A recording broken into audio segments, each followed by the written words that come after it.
She did not slam the door. She did not cry. She set the ring down beside his coffee cup, and the small click it made against the saucer was the loudest sound the Duke of Aldermoor would hear for the rest of his life. Sebastian Hale did not look up at once. He was reading a letter he had already read twice, holding it as a shield, and he had grown so accustomed to her enduring his silences that he assumed this was another one. So he let the quiet stretch, the way a man tests a frozen pond with his weight, certain it will hold.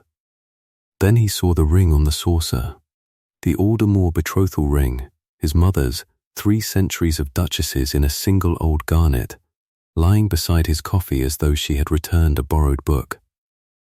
"Eleanor, I have left the household accounts in order on your study desk," she said, already at the door, drawing on her gloves. Her voice was perfectly level, and that levelness was a thing he would hear in his sleep for weeks. "Mrs. Frewen knows where everything is. You needn't trouble yourself." He noticed, against his will, against every intention, with the particular helplessness of a man noticing the wrong thing at the worst moment, that her hands did not shake as she fitted the gloves over them. He noticed the faint stain of ink along the side of her right forefinger, the mark she always carried and he had always privately disdained, the banker's daughter who could not keep her hands clean of figures. He had sneered at that ink for 3 months. Now he could not stop looking at it. "Sit down," he said. "Whatever this is, we will discuss it like sensible people. We have never once discussed anything, Your Grace." She did not raise her voice. She did not turn the knife. She simply set it down, the way she had set down the ring. "You issued, and I endured. I am told that is what your sort of marriage is. I find I have no further appetite for it." And she went. The door closed with a soft final competence, and the Duke of Aldermoor was left sitting alone at a long table with a cooling cup of coffee and a garnet ring that suddenly weighed more than the house. He did not go after her. This is the part that mattered. The hinge the whole day would turn on. And he did not go after her, because he was certain, as certain as he had been of anything since his father's debts had come down on him like a roof, that she would be back by evening. Where would she go? She was a merchant's daughter who had bought herself a coronet with her father's money. A woman did not walk away from a duchess's life. She would discover within the hour how cold the world was to a girl with new money and no title to wrap it in, and she would come back chastened, and he would be magnanimous, and everything would resume. He turned the ring over in his fingers and went to find his coat. There were creditors to soothe. There were always creditors to soothe. It had not always been like this, and that was the part he would have to live with. 3 weeks before, at the Carstairs dinner, he had watched her come in late and a little breathless, colour high, and had felt the old suspicion stir, that she enjoyed being the Duchess-to-be, that she had dressed for the part. He had not known then that she had spent that very afternoon in a counting house off Lombard Street, buying back the Holloway debt with her own money so the Duns would not serve him notice at his own table, and that the colour in her face was not vanity, but the flush of a woman who has just, in secret, saved a man and cannot tell him so. He had been seated beside Lord Pelham, who had a loud voice and a vulgar curiosity. And Pelham had said, behind his hand but not behind it enough, marrying the bank, then, Aldermoor, can't blame a man, needs must, and Sebastian, stung, proud, wanting above all not to be pitied, had said the unforgivable thing lightly, as though it cost him nothing. One makes the necessary investments. He had not known she stood behind him. He had turned and seen her face, and known, in one cold drop of the stomach, that she had heard every word. She had not wept. He ought to have learned, that night, that she never would. She had only looked at him a long moment, then taken the chair across the table and made conversation with the woman at her left so warmly that half the table fell a little in love with her, and not once for the rest of the evening did she look at him again. Later, in the dark of the carriage, He had felt obscurely that he should say something, and had managed only, "You are very quiet." "You called me an investment, Your Grace." Her voice had no heat in it at all. "I am told one does not converse with one's investments. One merely expects them to perform." A pause, and then the single time she let him see the edge of the thing underneath. "I had hoped you were marrying a person, but I shall adjust my expectations to the asset you appear to have bought. I am told I yield well." He had told himself she was being dramatic. He had told himself a great many things that were easier than the truth, which was that a woman who saves a man in secret and is named an investment to his face will, sooner or later, on a perfectly ordinary morning, set a ring down beside a coffee cup and decline to perform any longer. The first crack in his certainty came at noon, and it came from his man of business. Mr. Pine had served the Aldermoor estate for 30 years, and he arrived at the townhouse grey-faced and out of breath, which Sebastian had never once seen. "Your Grace," he said, before he had got his hat off, "the Selby note. The 8,000. It has been settled." "Settled?" Sebastian set down his pen. "By whom?" "I have not settled it. I cannot settle it. That is rather the defining feature of the Selby note, Pine, that is what I came to discover. And the Holloway debt as well, the one we have been holding off since Michaelmas, paid in full, quietly, 3 weeks ago, through Marsh and Company." Pine's hands worked at the brim of his hat. "Your Grace, someone has been buying your debts. For 2 months, through the late Mr. Marsh's bank, note by note. Whoever it is now holds more of your name in paper than you do." A cold thing turned over in Sebastian's stomach, and he told himself it was alarm, because he was not yet ready to know what it actually was. "My cousin," he said slowly, "Crispin manages a great deal of business I do not see. Mr. Crispin Hale has been to this house 6 times this month, asking after exactly these notes," Pine said. "He did not buy them. He wished very much to know who had." By 2 o'clock the Duke had begun, for the first time, to be afraid in a direction he could not name. The trouble was that the more he looked, the more of his life he found had been quietly held up by hands he had not bothered to see. The merchants who should have cut off his credit a year ago and had not. The mortgage on the Aldermoor dower house that should have foreclosed at Lady Day and had been, the agent told him, extended at the request of an interested party. The school fees of his late steward's 3 children, paid anonymously since the man's death, which Sebastian had assumed some charity had covered, and which he now understood no charity had. Every place his ruin should have shown a crack, something had been quietly mortared into the gap. He had walked across that floor for a year believing it was sound. He had not once asked who was underneath it, holding it up. He found her father's ledgers, copies, in a clean hand he knew, in the bottom drawer of the desk in the morning room she used, the room he never entered. Page after page in Eleanor's writing, his debts, listed, ranked, dated, with annotations in the margin in a shorthand of pounds and percentages he could not fully read, but could read enough of. Call this one first. C. Exposed here. Do not let S. Learn until the bond is found. C. Crispin and the bond, underlined 3 times. He was still standing there, holding the ledger, when his cousin was announced. Crispin Hale came in smiling, which he did beautifully, the way some men are born able to ride. He was a year younger than the Duke, and had spent that year, and every year since, being the charming one, the easy one. The cousin everyone agreed it was such a pity had not been born first. "Sebastian, I came the moment I heard. The whole of Mayfair is saying your banker's girl has bolted. You must be devastated." He poured himself brandy without asking. "Of course, between us, it may be a mercy.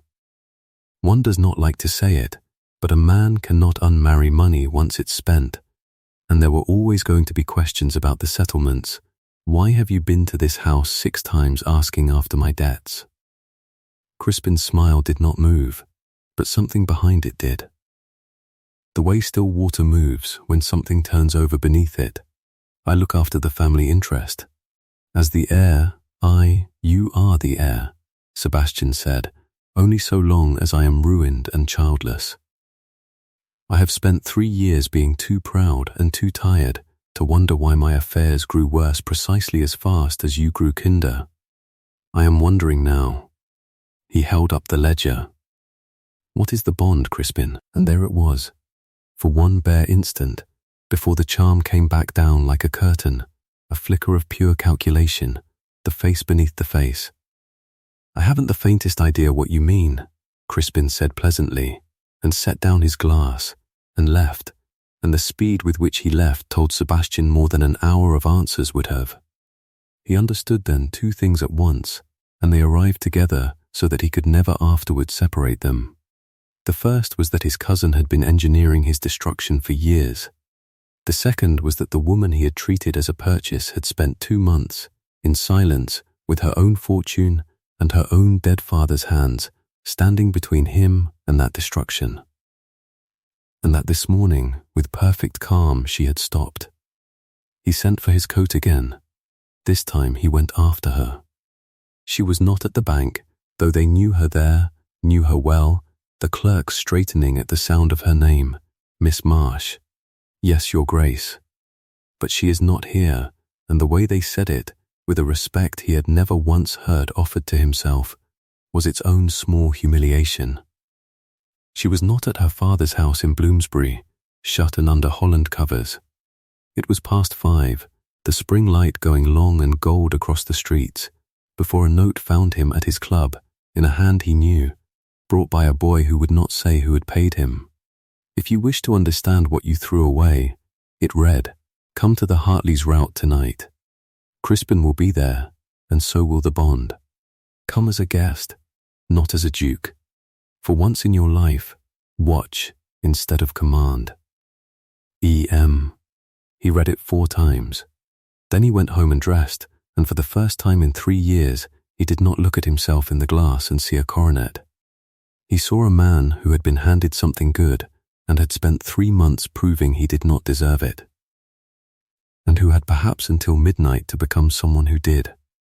The Heartley's rout was a crush, 400 candles and 300 people, and the Duke of Aldermoor came into it as he had been told to, as a guest, and found that no one was looking at him at all. They were looking at the far end of the long drawing room, where Eleanor Marsh stood in grey silk, the colour of a coming storm, entirely surrounded. He had never seen her like this. He had only ever seen her in his house, in his silences, made small to fit the space he allowed her. Here she was, there was no other word for it, sovereign. The merchants and the bankers and the men of business who actually moved the money of the kingdom, the men a duke pretended not to need, had arranged themselves around her the way iron arranges itself around a magnet, and she stood in the centre of them with a glass she was not drinking, and spoke quietly, and they leaned in to hear. He understood, watching, that he had been given a great fortune and had married only the smallest, dullest part of it. The rest of it was this. The rest of it was her. He did not go to her. He had been told to watch, and he was, perhaps for the first time, trying to do as he was told. So he was watching when Crispin made his move. His cousin had brought a man with him, a heavy, prosperous man in a too new coat, whom Sebastian did not know, but whom half the room clearly did. By the way, a small cold space opened around him. "That is Creole," murmured a voice at Sebastian's shoulder, Pine, who had not been invited and had come anyway, twisting his hat. "The moneylender, Your Grace. The worst of them. If Creole holds your paper, you are not ruined, you are owned." Crispin guided Creole through the crush with the ease of a man springing a trap he has baited for a long time, and brought him to rest, deliberately, within earshot of every gossip in the room, and raised his voice exactly enough. A bond under the late Duke's own hand, he was saying, sorrowful, loud, £25,000. And poor Sebastian cannot pay a farthing of it. It will all come out within the week, I'm afraid. The title's an empty box. The new Duchess saw it, sensible girl, and got out before the crash, though one does wonder where a banker's daughter learned to read a sinking ship so well. He let the laughter start. I take no pleasure in it. But the family must be protected, and if my cousin cannot, then the duty falls, as these things do to me. It was beautifully done.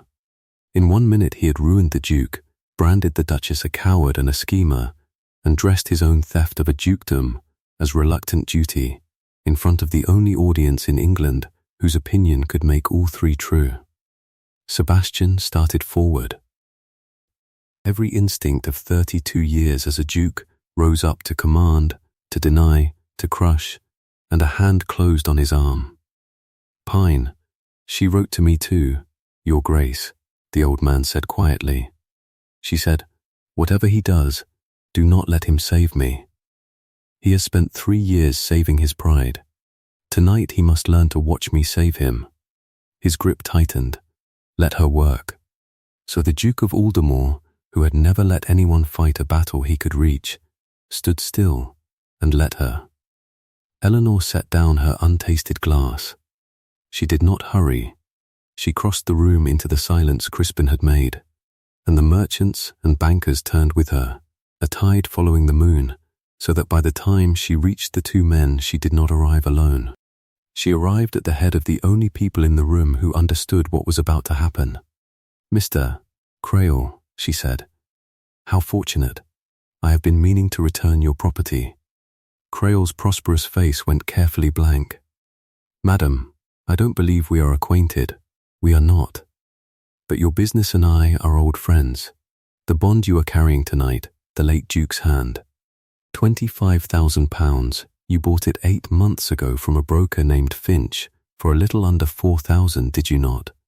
Knowing the signature was worth a fortune, and certain no one would ever dare examine the hand of a dead duke. She did not raise her voice, and the room had gone so quiet that she did not need to. I dared. I bought every other note Finch ever brokered. I have 11 of them, Mr. Crowell, and in every single one the late Duke's signature is identical, exactly, mechanically identical, down to the slip of the pen on the H. Because not one of them was signed by the late Duke. They were traced by the same hand, the hand of a man who has been forging his own family for 3 years to inherit what he could not earn. She turned then, for the first time, to Crispin, and the Duke watched his cousin understand that the trap had never been his. You did not engineer my husband's ruin, Mr. Hale, Eleanor said. You authored it, in ink, in a hand my father's clerks matched to your own letters a month ago. I have the originals with 3 magistrates this evening. That is where I was at 5 o'clock, while half of London amused itself wondering which shop I had fled to. The bond Mr. Crail meant to ruin a duke with tonight is the evidence that hangs you. You brought the rope into the room yourself, and you handed it to a moneylender, and you raised your voice so that everyone would be watching when it was pulled. The silence held for 1 heartbeat longer. Then it broke, not into uproar, but into the low, terrible murmur of 300 people rearranging, in an instant, everything they had believed 5 minutes before. Crail was already stepping back from Crispin as from a plague. Crispin's beautiful smile was still on his face, but it had nothing behind it now, and a smile with nothing behind it is the most frightened thing in the world. You cannot prove a man's hand, he said. I can prove it 11 times, said Eleanor Marsh, and the magistrates agree. Run if you like. Marsh and Company has a man at every coaching inn on the North Road. I bought those too. It was the most magnificent thing Sebastian had ever seen, and he had done nothing to deserve standing in the same room as it. He found her afterward in the cool of the Heartley's conservatory, among the orange trees, where she had gone to be away from the noise of her own victory. She did not turn when he came in. The bond, the forged bond, the thing that had nearly ended him, lay folded on the bench beside her, and she was looking at it the way you look at a snake you have killed. "You should not have done it alone," he said, and heard how wrong it was even as it left him. "I did not do it alone. I did it without you. They are not the same thing." She still did not turn. "I had my father's clerks, and his name and his network, and the only inheritance that ever mattered, which was that he taught his daughter to read a ledger as well as any son. I had everything I needed. The only thing I lacked, Your Grace, was a husband who thought I might be good for anything but the £40,000 he spent before the ink was dry. Eleanor, you called me an investment." Now she turned, and her composure was worse than weeping, because it was total. To Lord Pelham's face, the afternoon I had spent buying back the Holloway debt so you would not be served notice at your own table. I understood then that I could save your house 100 times over, and you would only ever see the price tied to my wrist. She drew a breath. "So this morning I stopped saving you, to see whether you would even notice you were falling. You noticed by noon. It took the threat of ruin for you to see me at all. Do you understand why that is not enough?"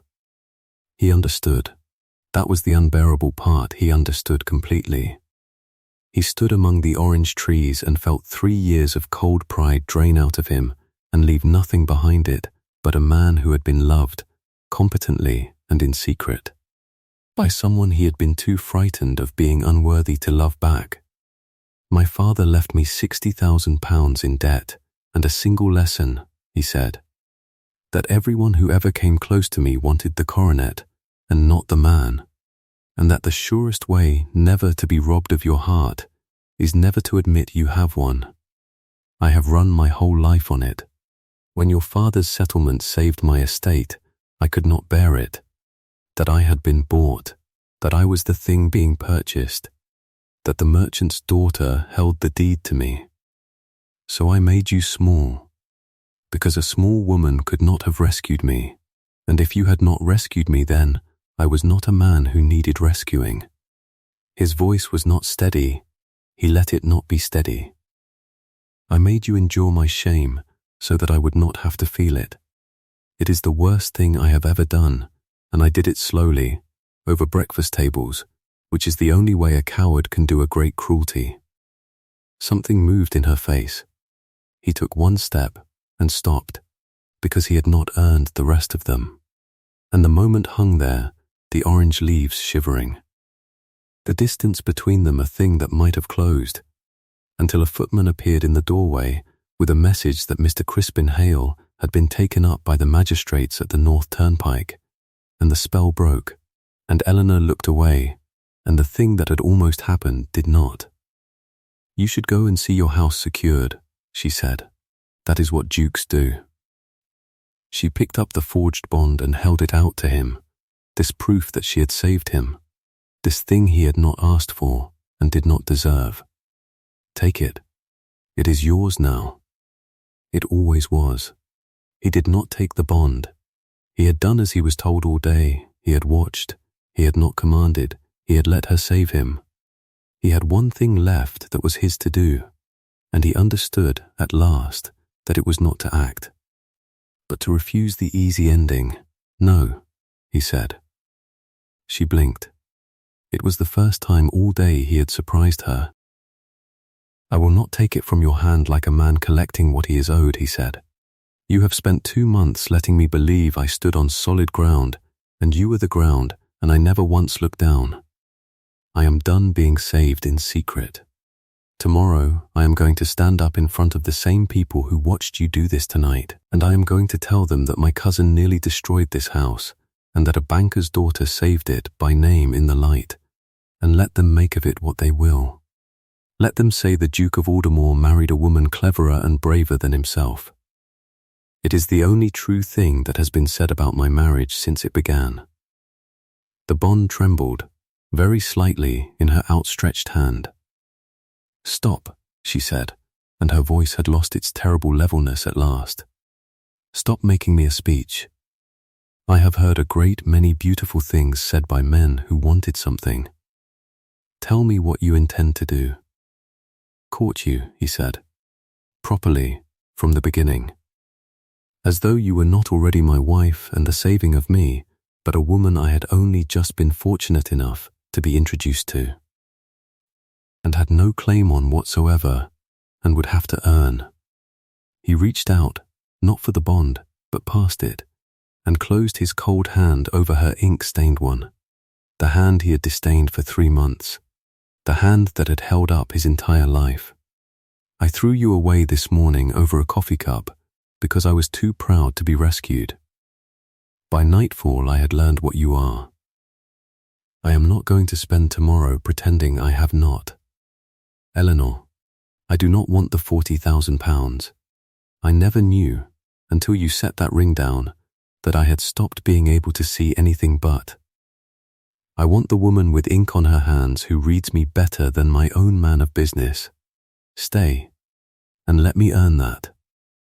Or go, and I will spend the rest of my life knowing exactly what I threw away, which is no less than I deserve.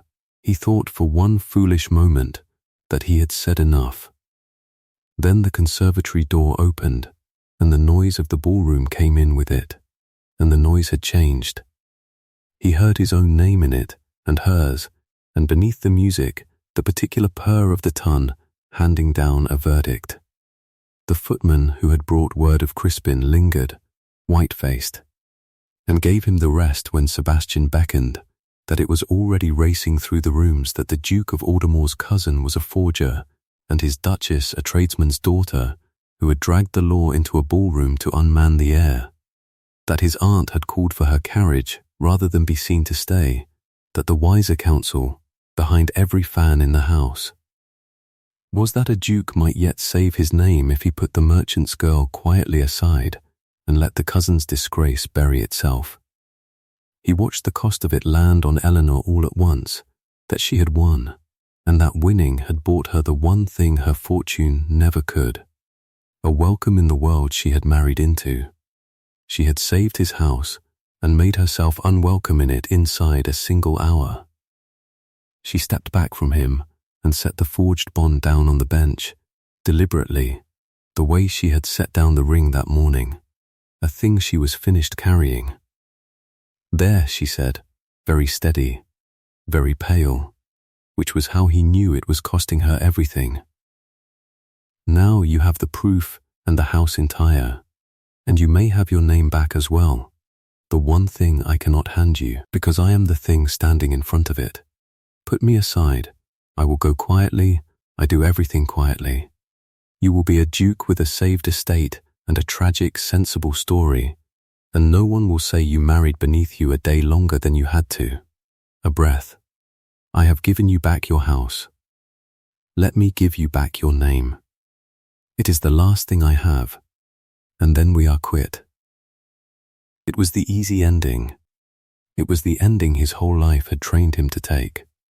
No, this time the word did not cost him, it freed him. He kept her ink-stained hand in his, and he did not lower his voice, and he did not care that the door stood open and half the ton was listening for precisely this. I will not put you aside to save a name that you saved. Let them say what they like. Let my aunt go. Let them call it the ruin of the House of Aldermoor, that its duke loved his wife in the open and said so. It is the first thing this house has done in a generation that I am not ashamed of. For a long moment she only looked at him, the banker's daughter who weighed everything, weighing this last and largest sum. I will not wear your mother's ring again until you have earned it, she said at last. But you may begin. It was not a surrender, and that was why it broke the last of him. It was a verdict, handed down by the only person whose judgment he had come to fear and to want. Not yet. But begin, which from Eleanor Marsh he was learning, was the most extravagant thing she knew how to say. He kissed her hand, the ink-stained one, in the orange-scented dark, and felt 3 years of cold come off him like a thaw. Then he drew her arm through his and walked her back into the ballroom, into the waiting verdict, and let the whole of London watch the Duke of Aldermoor choose the merchant's daughter over his own good name, openly, gladly, with nothing hidden, which was the first genuinely brave thing he had done in 32 years. And he had learned how to do it, that very day, from her. The Duke of Aldermoor kept his word, which was a novelty for him, and became a habit. He stood up the following week, not in a drawing room but in the open court of public opinion, at a dinner he hosted himself, and told 24 of the most powerful people in London that his house had been saved from his own cousin's forgery by his wife, naming her, by her work, in the light, exactly as he had promised. It cost him a great deal of pride, and a little of his standing among the older sort, who felt a duke ought not to admit to being rescued by a woman, and trade money at that. He found he did not care. He found, to his surprise, that a man unburdened of his pride is very much lighter to carry. Crispin Hale was convicted of forgery on the evidence of 11 traced bonds and the testimony of Marsh and Company's clerks. He was not hanged, the family name being what it was, but transported, which in the end is its own slow kind of ending. He went out on a ship in the autumn and was not spoken of again, save once, by Eleanor, who remarked over breakfast some months later that she hoped the colony had good locks. Mr. Crail, finding 11 of his bonds suddenly worthless and his name attached to a forger's trial, retired from the lending of money to the keeping of pigs in Hampshire, which all parties agreed suited him better. It was a year and a season later, on a bright autumn morning, that Eleanor Marsh, Eleanor Hale.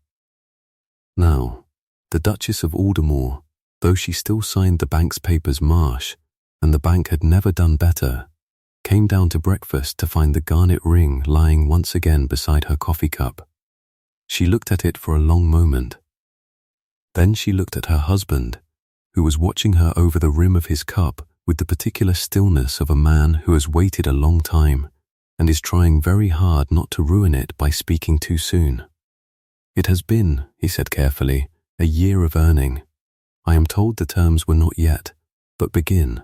I should like to inquire whether the account has come into credit." She picked up the ring. It had been resized. It fit. He had noticed somewhere in the long year the thing he had been too proud to see at the start, that she had once worn it on a ribbon because it was too large and she had not wished to trouble him with the asking. He had had it made to fit her hand, ink and all. "You're improving," she said, which from Eleanor was a coronation, and slid the ring onto her own finger, because she had decided, having weighed it as she weighed everything, that the account was good. Outside, the rents came in honestly, and the dower house stood unmortgaged, and a steward's 3 children were at school under their own names. Inside, a duke who had thrown away the best thing in his life over a coffee cup had spent a year learning to deserve being allowed to keep it. And a woman who had been valued for the wrong £40,000 had finally been seen, entirely, ink and ledger and storm grey steel, by the one person whose seeing she had wanted. "You set the ring down once and walked out," he said, "and I have never been so rightly punished in my life. Promise me you will do it again the moment I forget what you are." "Oh," said the Duchess of Aldermoor, reaching for the coffee pot, entirely at home, "you may depend upon it.